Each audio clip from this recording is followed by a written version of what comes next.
Good morning, guys. Welcome to Liverpool FC Journal. I'm Owen James. This is your Liverpool news update for the 3rd of February. Guys, the transfer window is officially closed. It slammed shut yesterday evening. And for me, with this window closing, it signifies one thing and one thing only. For this football club, there are more questions than answers. There are a lot of questions for Richard Hughes, Michael Edwards, more so than for the head coach, the manager, whatever you wish to call Arne Slot. A lot of questions that they need to resolve and to answer over these remaining months of the season. 4 months, even that, 3 months to go realistically until May. In which point, a lot of questions need to be answered. A lot of things need to be done. Contracts to sort, players to be organised, and even the manager's future to be discussed to some degree. And I think people can talk about, is this another slot out video? No, it's a genuine discussion around what happens with the manager, because he's only got 18 months left on his contract. At the moment, there are no negotiations ongoing over a new contract. There continues to be a lot of uncertainty around his position, a lot of questions around his position, despite what those journalists out there may tell you. You read the likes of that moron Dominic King, or you read the likes of that some of the idiots at the Echo, or Chris Hope, or whatever that guy's called, absolute dickheads. I don't know. It is, for me, it is just an absolute pile of crap. It really is what is going on with some of the journos. But look, more questions than answers, I think, is very much the case for me. You look at the situation as it stands today, and look, yeah, I get there was a signing. I get that obviously Jeremy Jacquet arrives from Rennes, but that for me is not worth considering. Why is it not worth considering? Because this is a guy who will come in June. He's not coming now. If he was coming now, fantastic. It would solve a hell of a lot of problems. If he was available for the Manchester City game, it would solve a massive amount of issues for this team. He can play as a centre-back, he can play as a six, he can play even as a right-back, he can play in a number of positions. And he's quick, he's strong, he's good on the ball. And it's a great signing. Do not get me wrong. And I think, obviously Richard Hughes, Michael Edwards do deserve praise, rightly so, for this signing. It is a good signing. However, they do obviously have a lot of questions to answer going forward. Now, if I'm being honest, I didn't think, and you can go back and check out the videos, that we'd sign anyone in this January transfer window. I genuinely thought that nothing would get done, that they would leave it. And what is concerning for me now is that we are facing a situation here on the 3rd of Feb where we go into the remaining games and into trying to compete for a Champions League and an FA Cup, which is realistically all we've got left to compete for this season. The league is done and dusted. Unfortunately, it does look like those absolute whingy, deluded, classless morons in North London will win it. But, it is a situation where we're going to look at, we have two centre-backs, realistically. We have two centre-backs who play, look, if they stay fit and they play as they did against Newcastle for the remaining 3 months of the season, then great, because they were great against Newcastle in Canate and Van Dijk. But our first backup centre-back is Joe Gomez, who is also our backup right-back, who is likely to play at right-back because Jeremy Frimpong is out for who knows how long. Hopefully not as long as it was first rumoured he was. Bradley's done for the season. Calvin Ramsey appears to be persona non grata, certainly someone that the manager doesn't want to use under any circumstances, which I don't understand. If you've got a right back who, when he has played, and he did play this season against Palace in the League Cup, and certainly was probably the best player on the park, you kind of wonder what he's done wrong. He's kind of is he in the same kind of category as Trainioni, as Rio and Gamoa, as Federico Chiesa, as Slot doesn't like them, doesn't trust them. I don't know what it is. I think if Jurgen Klopp was still here, Calvin Ramsey would be getting games and would be getting game time. The same way I think if Jurgen Klopp was here, Trainioni, Rio and Gamoa would still be getting game time. Tyler Morton wouldn't have been sold. So who knows? But at the end of the day, it is what it is, guys. We're stuck with a manager who doesn't appear to want to use young players. So the centre-back situation, for me, is still very cloudy. You've got Gomez as the first backup, but his fitness is so unreliable. You've got a situation then when you've got Gravenberch, take him out of that 6 role, who plays there. And in big games, which we've got a lot coming up, are games that we must win against the likes of Manchester United and Chelsea, who are both above us in the league now, and Villa as well, who are above us in the league now, Manchester City, who are above us in the league now. If you have a situation where you put Grav into the centre entrance of defence there, yes, I've got no doubt my man Grav will do a good job because he's a good player, but you take out the midfield, who plays as the 6 then? Bajatic doesn't look like he's even in the reckoning, just coming back from injury. Curtis Jones, not really a 6. McAllister, not a 6. Szoboszlai probably can play as a 6 because the lad can play anywhere. So what do we do?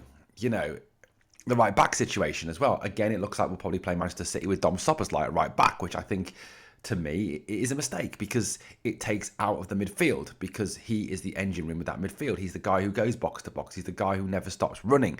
And at times in these big games against the bigger teams, we've looked more effective where Ekitike pulls to the left and Wirtz and Szoboszlai drop in as false nines.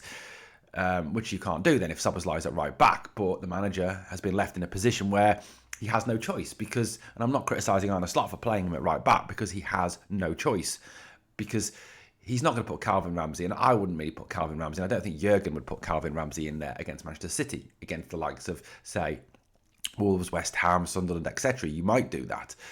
But, you certainly wouldn't against Manchester City, Chelsea, Manchester United, Arsenal, etc. So, that situation is what it is. He has to play there, which then weakens the midfield, which the club have kind of left him in that position. Now, I know there was all that talk of Gertruda coming, which I just think was never going to happen because of the fact that it was such a complicated situation. It was a player who was on loan to another Premier League club from a German club. Now, we didn't know what the loan agreement was, whether there was cancellation clauses, whether there was player clauses in there, whether there was recall clause, what was in there. But, and also the fact it was, again, last to the last minute to get done was, again, just bad planning.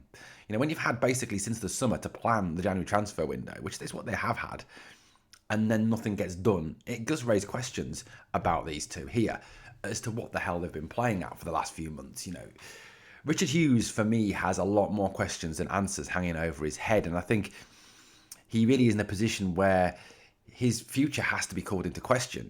Is this job way too big for him? Is this job one that he can handle? He's come from Bournemouth, and with the greatest respect to Bournemouth are a tiny club in comparison to Liverpool. Can he handle this job? He's struggling to get contracts done. He's struggling to get the right signings in. He's not been proactive enough in the transfer market. And look, at the end of the day, he's also putting his manager in a very difficult position. Arne Slot should not be having to start his press conferences, or in his press conference, having to answer questions constantly on transfers and contracts. That is not his job. Yes, of old, the Kenny Dalglishs of this world, the Fagans, the Paisleys, the Shankleys, yes, it was down to them, Houliers and Evanses. But it is now down to him, Richard Hughes, to negotiate contracts, to do deals, etc. The manager is there to pick the team, coach the team, or the head coach, as Arne Slot is of Liverpool Football Club. Richard Hughes is putting his manager in a very difficult position. There are also a hell of a lot of questions over the manager's future, and I'm not going on a Slot out rant. This is a true fact. There are 18 months left on Arne Slot's contract. Right, so what happens? Contract talks are reportedly stalled. There is no contract offer on the table for Arne Slot. There is no situation there where he is going to be offered a new deal at this moment in time. So let's say, for example, that no deal is put forward. Let's say, for example, he's still here at the end of the season, which I think he will be. He therefore has 12 months left to run on his deal. Realistically, if you're a player looking at that, and you're looking at the situation where a club has a manager with 12 months left on his contract, do you want to commit to that club? Do you want to come to that club where in 12 months' time you could be working for a new manager, a manager you may not even like, or a manager you may have previously worked for but not got on with, or a manager that plays a style of football that doesn't suit the way that you play? So it's a very difficult situation, and Hughes and Edwards are leaving the club in a very difficult position with what they're doing. There is also, of course, the rumours and stories around this where people are saying that, well, the reason they haven't committed money in January is because they know that Arne Slot will be gone at the end of the season. They're saving the money. That money is there for the new manager. There's also the rumours that Jeremy Jacquet was his biggest fan and was a target of Xabi Alonso, and the reason he's been brought in is because that's who Alonso wants. I think that's a lot of pie in the sky conspiracy theory, personally, but this is where we're up to now, again, and there's so many questions, and this is not good for the club that there's these questions. And the failure to strengthen, I believe, is a real situation that could put this club in a position where we're going to really struggle for the rest of the season. Like I said, if one of those two centre-backs goes down injured, you're then relying on Joe Gomez to stay fit, and if he can't stay fit, you're then putting into the centre-back position a midfielder who is not a centre-back. And if you've got big games coming in the likes of Man United, Chelsea, Aston Villa, etc., that is not how you want to be going into those games. So that, and on top, obviously, of course, the Champions League. So for me, Michael Edwards and Richard Hughes have left the club in a very difficult position, a very precarious position, almost held together by parcel tape and shoestring to try and get through the rest of the season, hoping against hope that it works and the club doesn't come apart at the seams. Other questions remain, of course. What Harvey Elliott? Why have the club left Harvey Elliott in a position that he's in? It's quite clear that Villa don't want to buy him. There was talks yesterday that Liverpool and Villa were working on a new loan agreement, that it was removing the option to or the obligation to buy to changing it to an option to buy, and removing or increasing the number of games he has to play to trigger the option. But nothing's come of that. So yes, Harvey's had a few games, but he's going to come to the point where Villa are going to get to that point where it's going to be tipping over into the obligation to buy. Emery's already made it clear they don't want him. So he's then going to be stuck. And he's stuck in a horrible limbo. Why have the club left him as a Liverpool player? And honestly, I can say he's a Villa player. And I kind of feel for Slot in a way, because it's not his job to sort out Harvey Elliott. It's Richard Hughes's. They've left Harvey Elliott in a horrible position. And why are they treating him like this? I don't get it. Is this Slot? Is this Hughes? Who is this treating poor Harvey in this situation? So again, the questions over Harvey remain coming out of this window. In addition to that, we had the worrying update the other day over Dom Szoboszlai and his contract. Dom talked about the fact that he wants to stay, talked about the fact that he wants a new contract, but said that, look, this is not in my hands now. It's in the club's hands. It's down to them.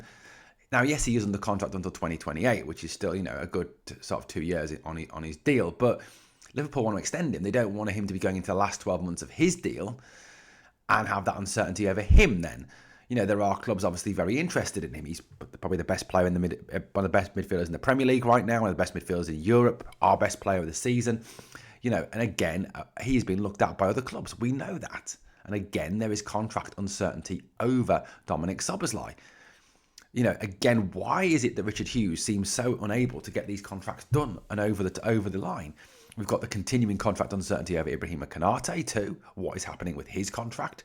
Is he staying? Is he going? Now, David Ornstein the other day told us that it's trending towards him going, which, is concerning. You've got a situation then, if he goes, yes, I know Xhaka is coming in, but you're still going to need another centre-back next summer, which is more money to spend. Hughes, for me, it's not just him, it's Gravenberch as well. What's happening with his contract? McAllister, what's happening with his contract? Curtis Jones, another one, what's happening with his contract? Why is it we've got a midfield, and we talk about rebuilding the defence, we're going to have a position where possibly in 18 months time, we're going to have to start to rebuild the midfield too, because all these players are going to be out of contract. So what is happening with those? Why have we got no forward motion on that? Why is it Richard Hughes appears unable to get those contract deals done? Is that because FSG are constraining what he can spend, or Michael Edwards is? Or is that just him being a shit negotiator and crap at his job? What is it? So for me, coming out of this window, there are so many questions and not enough answers. Guys, what do you think? Let me know your concerns coming out of the window. Thank you for watching the Liverpool FC Journal. As always, guys, if you enjoyed the content, please like, comment, share, and subscribe to the channel.